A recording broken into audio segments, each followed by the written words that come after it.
The right way to love.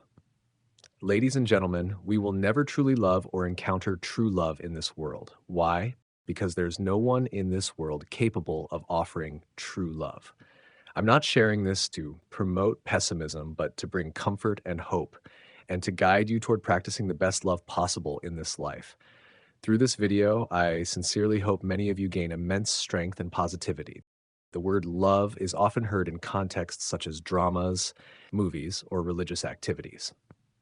Growing up attending church, I often heard the words, love your neighbor as yourself. However, I've never met anyone, including pastors and other Christians, who I was convinced were truly living out this kind of love. To be honest, in over 50 years of life, I've never encountered someone, religious or atheist, who I believe has practiced true love. Again, my intention here isn't to disparage religious people or atheists, nor to spread a pessimistic view. My goal is to provide comfort and hope. We live in a highly advanced era where DNA genomes are decoded, animals are cloned, and AI-powered robots are being developed. Yet, love remains a mystery. Science cannot prove love, math cannot calculate it, and no philosopher has been able to clearly define it. Even the greatest writers can only conjure imagined images of love with poetic adjectives. No one truly knows what love is. Let me ask honestly, do you know what true love is? Do you believe you can practice it? Have you ever seen true love in action in real life? How can we practice a love we don't even understand? How often do people confuse fleeting affection for love, only to end up parting ways with resentment? Love was once an instinctual capability, a natural part of who we are, needing no instruction. But one day, humanity lost that ability. As a result, no one can truly love, and thus, true love does not exist in this world. Naturally, no one has ever seen it either. However, there is a glimmer of hope, a record that sheds light on the love we've lost. Love is patient. Love is kind. It does not envy. It does not boast. It is not proud. It does not dishonor others. It is not self-seeking. It is not easily angered. It keeps no record of wrongs. Love does not delight in evil, but rejoices with the truth. It always protects, always trusts, always hopes, always perseveres. Here lies our hope.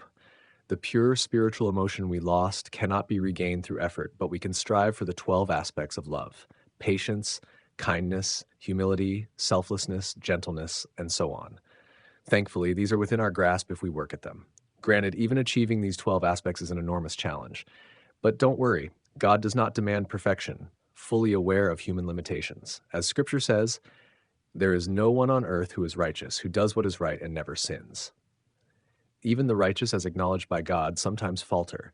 King Solomon once wrote, "Do not be overly righteous nor overly wise. Why should you destroy yourself?"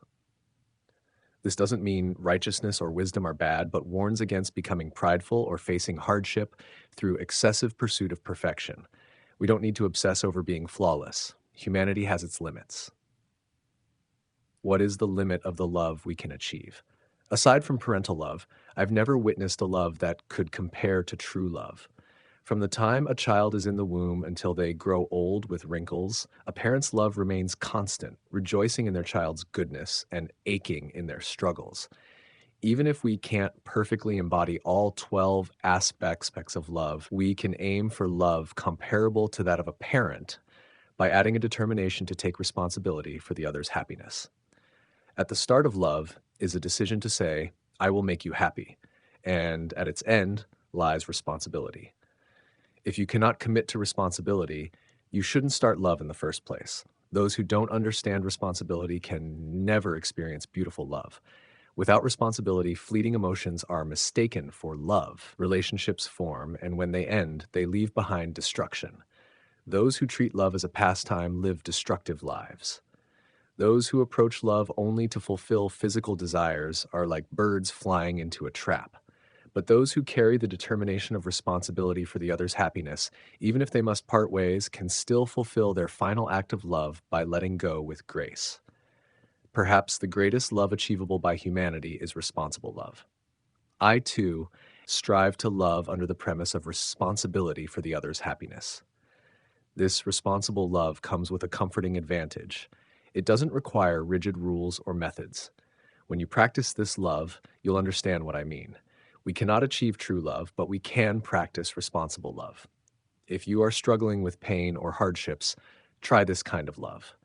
Though it may take time, it will bring happiness that overshadows any suffering.